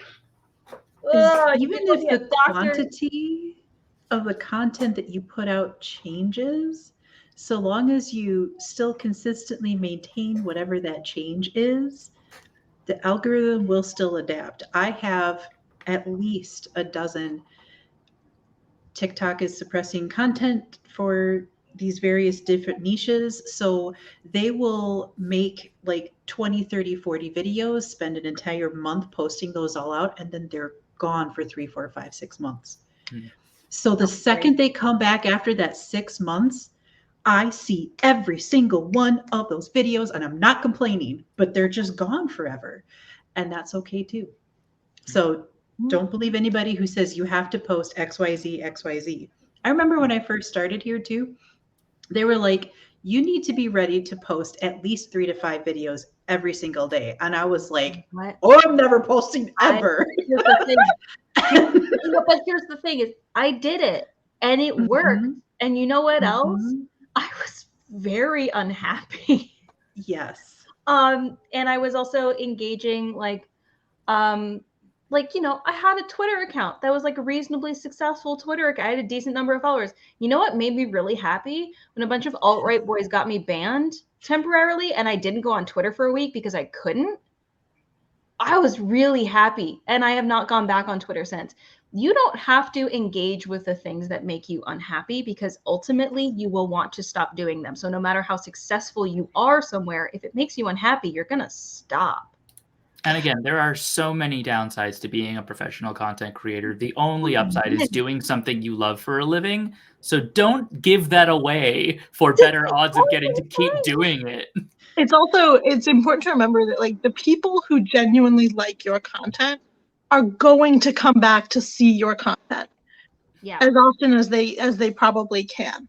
So it doesn't make sense to start chasing after follower numbers when you could be growing a very strong community around your content where you don't have to worry about, hey, I need to take a couple days off.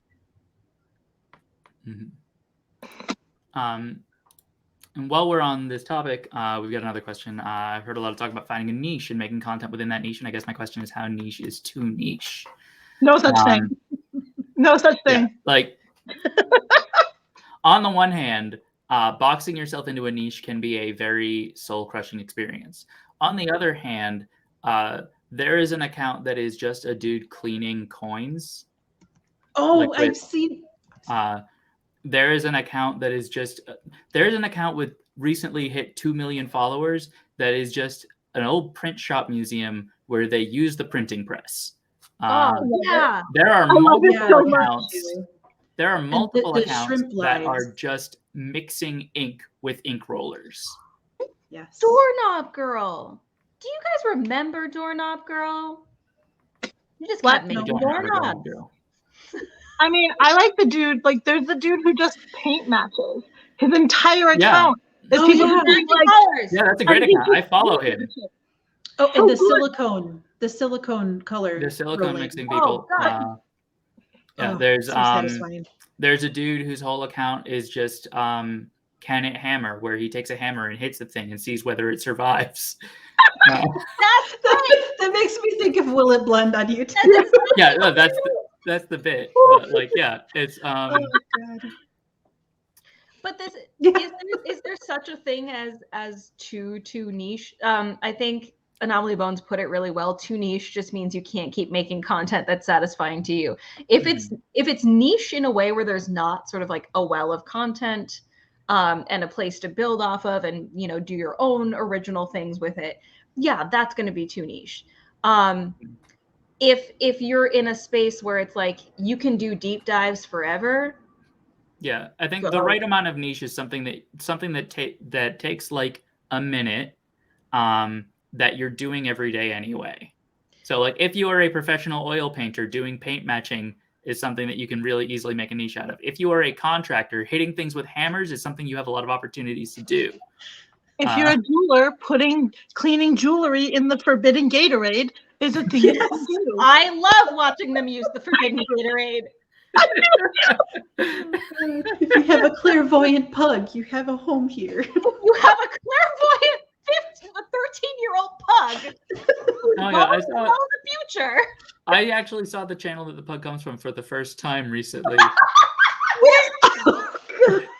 It was their video about how Rolling Stone canceled them like a week prior. Yes. Oh my God, I know. Oh, that video was so funny. And it was 2 weeks old, so that's what made it even funnier for me. Yeah. But this is here's the thing. I absolutely the thing that I have always done is, if I'm going to do a thing anyway, I might as well make a TikTok while I'm doing it, and it will only increase the length by a little bit. Mm-hmm. I absolutely hate the fact that you are completely correct. If it's something you do like for 1 minute a day, you can make TikToks out of that. Because a thing I do for like at least 1 minute every day is just like go through fanfiction tags and feel horror. And I'm really, really mad. Yeah, a thing that I do for at least 1 minute almost every day is get annoyed about somebody being bad at defining a philosophical term. I know. The problem with me is that but I feel like it's both of our accounts. Is like you have a baseline of like I spend at least 1 minute annoyed with people, and I have a baseline of I spend at least 1 minute having a feeling that I don't know that I've had before. I put it on the internet. Oh god. Okay, so anyway, I just also want to throw out there, just because when we were preparing for these questions, one of the examples that came up that I don't want to leave unsaid is the dude who uses a complicated math formula and looks up objects that appear in a TikTok in order to calculate a person's exact height. Oh, that man is an American hero. I fucking love his account. That dude does not get a job working for NASA and doing calculations for NASA. Right? Something is wrong. And I just, my favorite because favorite my thing brain was doesn't math. there was a spin-off from his account where a girl was like, if he can do it, I can do it. And she looked at the size of a bottle in Adam Driver's hand and figured out the precise size of Adam Driver's hands, and then just gently like drew a hand that was that size and placed her hand upon the top of that dress. You can even marry two niches. Adam Driver TikTok and how big is it TikTok? Yeah, but then I measured my hand, and my hand is not that much smaller than Adam Driver's, which means that technically I could take him in a fight, which I know is not true because he is a moose of a man. But like, I'm almost the same size. Let's go, Adam Driver. But he's also real tall, which means if you hit him at the knees, you absolutely can, because things that are very tall fall. Top heavy. Okay. Yeah. That man is not gravitationally sound. All right, new question. Is there any path back from getting 20 to 40 views per video? What is the following size is my question. Sir. Yeah. Please I think.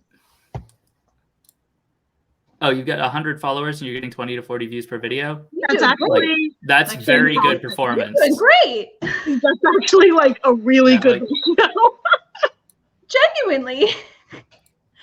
So I have made, I think this gets into like a bigger question of like, what's a flop? How do I know when it's flopping? What do I do with videos that flop? All of the, because we got a bunch of those. And I have, over the course of at this point, 3 years that I've been on this app, sorry, 1-800, are you flopping? I'm getting a little punchy and I need to like reel it in. I have to find so many like arbitrary ways to like say like, okay, well, this is a flop now. Okay, this is a flop now. I tell people privately different things than I say publicly, because publicly I need to be collected. But let's pull that private life into this now. Like the actual story is, in the 3 years that I've been on the app, I've probably had like 10 to 15 different ways of defining what's successful and what isn't. And it's been like methods of like, what is the ratio of likes to comments to views? How many, like what arbitrary number of views am I like just not letting anything go underneath? And it's sort of it is a game that we are all playing. It is a genuine piece of like social media advice that if you create the sense that your account performs better than an account of your size should, that the algorithm, like the recommendation engine, will look at that, assess it, and say, a successful TikToker, we can push them out to more people. They are trustworthy in some way. Algorithms like to see prior success. They think prior success will be an indicator of future success. That's not necessarily true, but it is kind of like a teacher reading an old report card. Like all they know about you are these like 4 data points. And if those data points are your best possible data points, it's going to perceive you as better at this than if it's your worst data points. I was a terrible student, but I figured out precisely how many homework assignments I could skip and then what grade I would have to get on the test in order to still do well. It's like that. You are gaming the system every time you like delete a video or judge something as a flop and get rid of it. I just want to say for the record, one of the things that I learned in adulthood is that is what all of the successful students do. Yeah. It turns out the way to become a D student is to try and do all the homework, because that's how you burn the fuck out. Yeah. What you do is you figure out exactly how much energy you have and spend a weird amount of it figuring out the ways in which you can fail. Yeah, and because are allowed like to fail. If your homework is worth a quarter of your grade and is going to take more than half of the time you spend doing anything related to this class, you should be doing less than half of the homework. Yeah.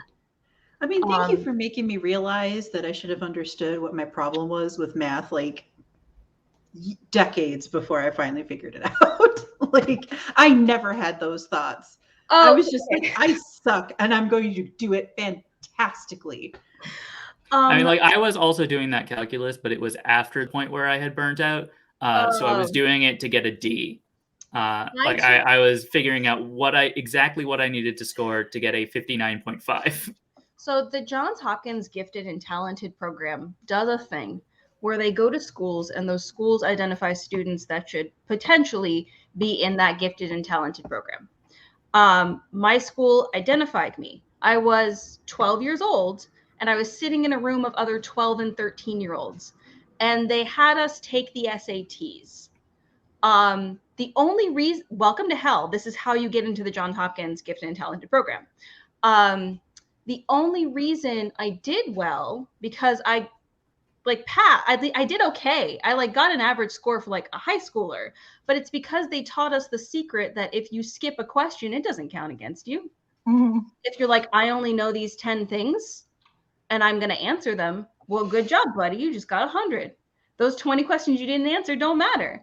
And that sent me on a path that they didn't intend to. Because my family didn't have the money to send me to any of the programs. All I learned was, if I play this game right, I can win. And it's been that way ever since. So please understand, TikTok is the same. It is the same stupid, arbitrary game. And if you have some insider knowledge, if you know people who have worked in social media, if you've been around this for long enough, you know. And people don't share that. It's arbitrary. It's all arbitrary. So I'm going to take a moment and insist on being a broken record for a little bit. There's a concept called Goodhart's Law. When a measure becomes a target, it ceases to be a good measure, that I talk about all the time. And it's testing, student testing is one of the major examples of this. If you have a test that contains information about 10% of a random sampling of 10% of the things that you did in a class, a student that learned 90% of the material in the class will get roughly a 90 on that test. But a student who learns 10% of the material, but it's the right 10%, will get 100 on that test. So when you are trying to measure student performance, if there is any motive to do well on that performance measure, that breaks the performance measure. That breaks the ability of that thing to accurately tell you how these kids are performing. And that is why TikTok is so cagey about what the algorithm does, why they change it so often, why they actually forbid algorithmic manipulation. The point is to keep to prevent people from being able to successfully use the measure as a target. Because if the measure becomes a target, then it ceases to be a good measure. It ceases if content creators can figure out what the algorithm is looking for and just fulfill those things, they're going to stop making content that people want to watch.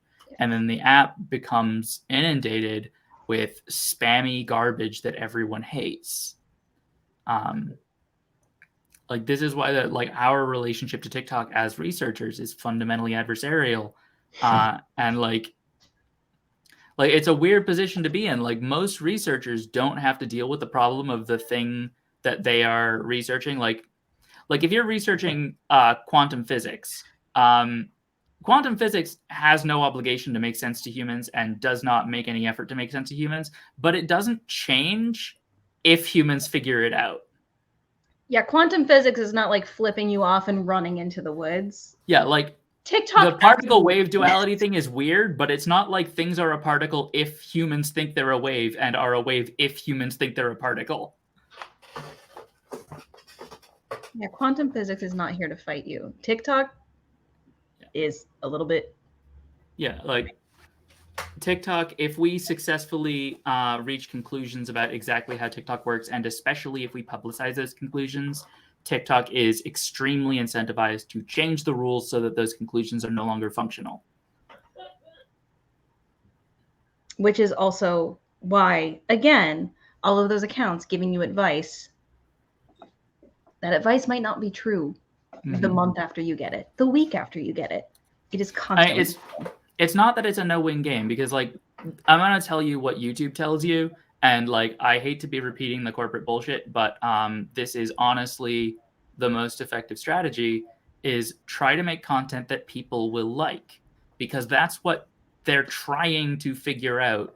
Like that's what the algorithm is trying to capture, is how do we approximate what people are liking, what people like, so that we can show that to people. So if you're going for what people like, then you're going to be in the category of things that will not be excluded when they change the rules, so that they eliminate the stuff people don't like but was still hitting our markers. And if the question, what do people like, is a question that inspires a lot of existential dread in you, as it does in me, what do you like? You are people, and therefore you count. And if you are making things that you like, you're going to keep making them. Yeah, and this comes back around to like Max Water, and I will be right there back. is absolutely no scenario in which it is a good idea to arrange as a content creator to be unhappy with your content. Like it is safer as a creator to be making content that makes you happy, because it is more stable against changing algorithms. It is less likely to cause burnout. It's more likely to build an audience that will actually support you. And it doesn't put you in the position of having earned the unenviable position of being extremely successful in something you hate doing that also doesn't pay very well and is like really exhausting. Yeah. So it really does boil down to make what makes you happy and keep doing that at your own pace. Yeah. Yeah. It really does. It sounds so cliche. And I think the other thing to keep in mind is that, again, no one is guaranteed success. But if you are making stuff you enjoy and you have I want you to like think about for a second what 100 people in real life looks like. Because to have 100 people follow you and engage with your stuff on a regular basis is wild. That is my entire office. Like that is, I think we have this very warped idea of like what a successful social media following looks like and how many people that is. 100 people engaging with you regularly would be terrifying in real life. Yeah, like in a world where our ability to be entertaining and charming and interesting was not commodified in order to sell ad space, the goal would generally be, I want to be entertaining enough that my friends enjoy my company. Yep. Like being really cool and interesting to 15 people is like set for life in terms of like actual human need. Right? I have 2 friends in real life that are not only internet friends. Holy crap, these things happen. I have 2 that are not from the internet. And when we count the internet, there's like maybe 10. That's crazy. Like this. I'm actually distanced myself from thinking about the number of people that follow me, because every time I'm like, oh no, that's too many people. I need to leave. Like I get into a place of like, I have to go now. I have like 3 or 4 Meat Space friends. I do also have a Meat Space nemesis.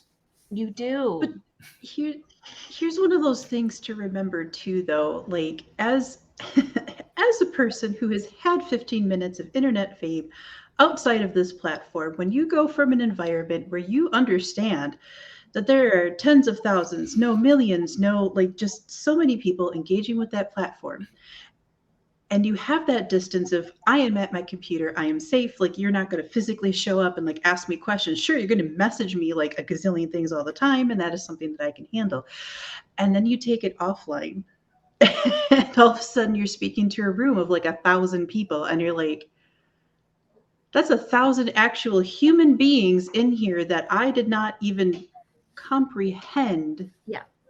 Because, numbers are just numbers. Yeah. In person is very scary, because if you disappoint them that day, then you see it in their face. Yeah. But knowing, yes. You But know? thankfully, most of that Christ. engagement in person still should feel a bit more like a theater experience, whereas you are on the stage talking to a person or talking, and you are maybe not, you're still projecting out, but you are not necessarily always having that one-on-one interaction. There's just that weird, humans are crazy. That's all I'm saying. They're crazy and the internet is weird. And Yes. what's the next question? We've got a Let couple me- I more. saw that Let's one see. other thing. Somebody was asking, somebody 007 was asking about if privating a video is the same as deleting it, and the simple answer is no. It is not. Mm. TikTok has basically been like, yes, we can see your private videos. They still that's- count. People have been banned for the Boots content in their 007. private Let's be videos. very clear. It's not basically, it is explicitly. And the person who got banned was Laugh Cries. And Amanda has told me that I can scream her name from the rooftops and let people know this happened because she doesn't want this to happen to anybody else. I'm still mad about that. I'm still mad about it because I love Amanda. She used some of TikTok's editing tools because they are like free and she has an account and she's familiar with them to edit a few things for her OnlyFans. There wasn't anything super explicit in them, but there was enough for TikTok to ban her. The videos were not public. They were visible to only her. And TikTok explicitly told her that there was inappropriate content within those videos that were visible to only her. It still counts as uploading it to the platform. So the answer is no, it's not the same. You have to delete it. And I know it sucks and you have to kill your darlings. I'm sorry. Mm-hmm. Sir. Especially knowing now too that there's a lot of people who figured out that if you put a backlog of videos into your account on private mode, if you get banned and you're not allowed to post, you can just go ahead and unprivate those videos and they will start to get traction because you changed the status from private to public. That is a magnificent tip. Oh, you didn't hear that before? No. Oh, okay. I'm on many people getting banned talk that I didn't realize that wasn't common knowledge. Sorry. No, that's not common knowledge. Thank you for bringing that up because that is not common knowledge. And I actually kind of feel like having a video or two in there of like, hi, I've been banned and I just took this off of friends only or only me in order for you to see that I'm currently banned. Like, that's not a bad idea. If you're seeing this, I am already dead. Help me, Obi-Wan Kenobi. That's exactly what it is. I need you to stop. Oh my god. Okay. All right. Oh. Is the way they raise the threshold for the For You page basically the same as their auto R system? No. So here's the thing. Like, they do the same thing, or they have one quality in common, which is that both of them disproportionately harm marginalized people. In almost every other way, they're different. And it's important to like know that and to like mark that difference, because when we just like conflate things as like this is like this suppresses marginalized content creators and this suppresses marginalized content creators, so they just didn't get rid of that first thing, it's it harms our ability to understand what they're doing and to respond to it. Auto R was a system that individually and specifically flagged accounts of visibly disabled and queer creators and capped their possible views. It made it so that those accounts could not get pushed out beyond a certain amount of attention.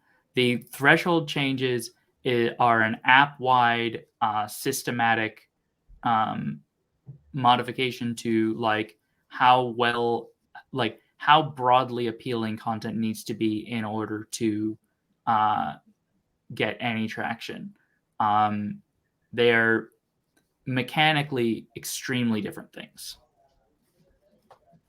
It does feel as though they kind of looked at AutoR and said, how do we make this less of a terrible news story? How do we make this the norm so it doesn't feel like how do we make private? this much more the norm? And they did. And on the back end, it is a different mechanism, but the effect is the same. One of And the so it effects is is the easy. same. One of the effects is the same, and it's easy to conflate the two. And I know that I'm guilty of like conflating the two because I'm like everyone is hurting, and I need to be better about that. I think we all need to be like as precise as possible. I am the least precise person I know, but it's fine. It's cool. I'm here. I know. Thank you.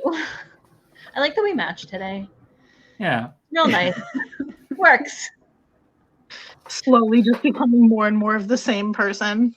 And Julie, listen, my hair hasn't been any shade of blue or green yet, and who is to say I that mean, we won't have another complete breakdown and just do things to it The again. speed. I at mean, which if I can yeah. get to the point where I can afford to live in New York by osmosis, I'm cool with that. Yeah, okay.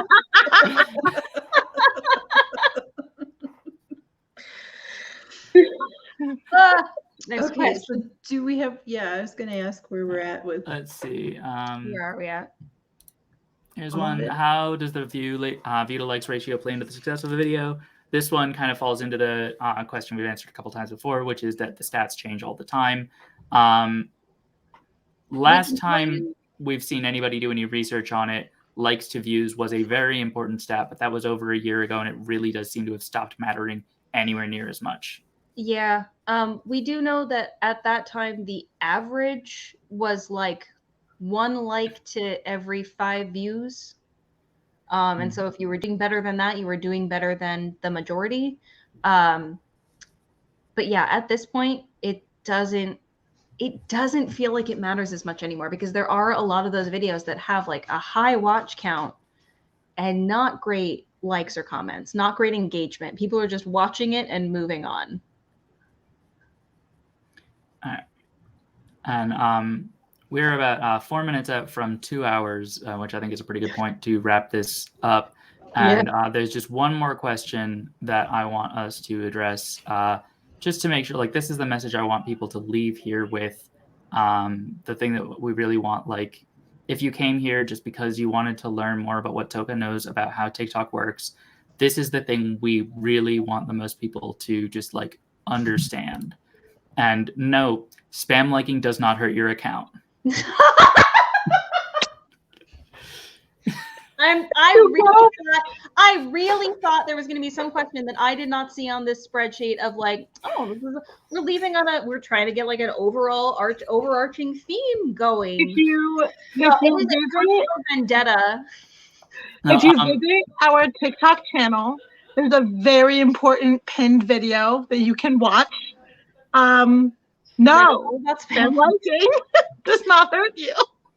I think this was the first question, or one of the first questions we talked about tonight.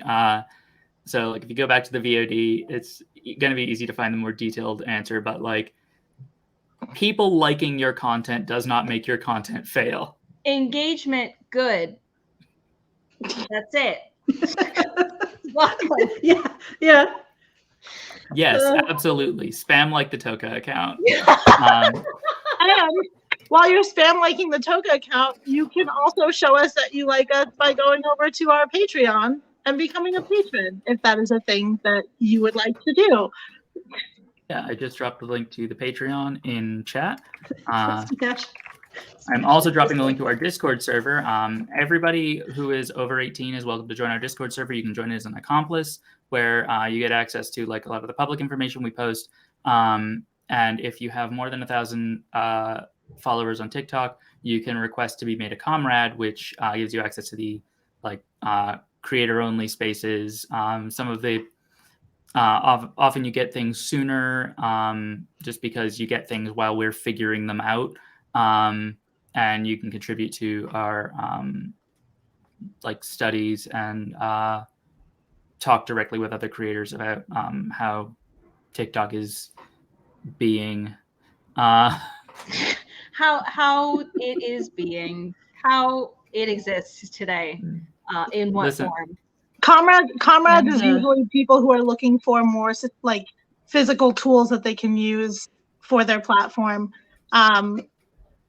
You know, whereas accomplices, you still have access to everything that we put out, but it is more of kind of a space where you can find social engagement with other creators who you can discuss what's going on the platform, but you don't necessarily need to get into the nitty-gritty details. And should there be any accomplices listening who have now met that threshold, please resubmit your comment to the introductions and we will change your status. I must have missed this. I must have muted this channel. Yeah.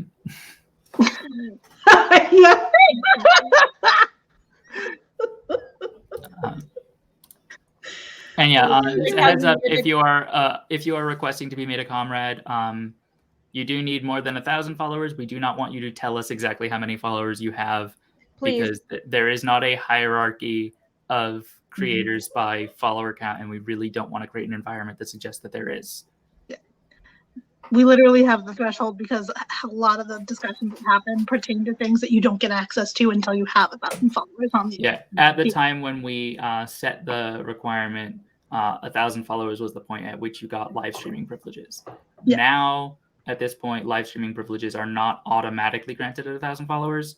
I don't know what exactly the criteria are, but no, it is. It still is. It still is. I have heard stories of people who have hit 1,000 and not gotten it and been told that like they didn't qualify for other reasons. It's entirely possible that they don't meet the age requirement that they impose on it. Or TikTok. Or the app doesn't think they do. There's that, and there's also a little bit of lag. So you hit 1,000, you have to give the app a little bit to like be like, okay, are you really at 1,000, or are you about to get a bunch of people like unsubscribing? So then it has to think and process like a little bit. But so then after you give it a couple of hours, up to 24 hours to think and process through, you have to close the app out fully and open it back up again. Sometimes you also have to like install and wait for an update to install. That is the only other additional lag that I have heard of happening. And the only other thing that I have heard is they seem to have been briefly doing some like A/B testing to allow lives for people who only had 800 followers, not 1,000 followers. I've never heard of them increasing it. They've been they've been experimenting with and making changes to the way they handle lives in a lot of ways. The thing that we're like going over it still because we could talk about TikTok all God. I know. The thing to know about TikTok is that there's like if we treat it as one system, lives are handled completely differently than whatever the recommendation engine feeds you on the For You page, than whatever your following is, than whatever the ad feed is. Again, no department of TikTok ever talks to any other department. They don't know who they are. They might be in the same building, but they're like, I don't know, that's the 4th floor and we don't have an elevator. Yeah. So we have to take the stairs. That's literally why, like, you know how you have to put in your age for things sometimes, but then you'll get banned because it thinks you're a minor, even though they have your age on file. Yeah, like things that say you can't go live because you're under 18, even though you've submitted proof of your age for the Creator Fund so that they can pay you. The Creator Fund has your W-9. You have to submit a W-9, which means they have your social security number. So they know precisely how old you are. And yet people will still get like banned for like minor underage dangerous content because they're like, you appear to be 16. And they're like, I'm 25.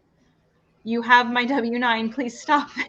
Yeah, they think my friend who is 32 is 16, which, to be fair, she does look like, she looks like a 16-year-old boy, but she is in fact 32 because she can drink me under the table. Again, they've never spoken to each other. They don't know the other departments exist. They're like, we are the only department in TikTok. I have a friend who got post-banned because they made a video that was just like a puerile joke and captioned it, I am literally 12. TikTok was like, that's a confession. You said literally, and we're taking that literally. Yes. Fucking stand this up.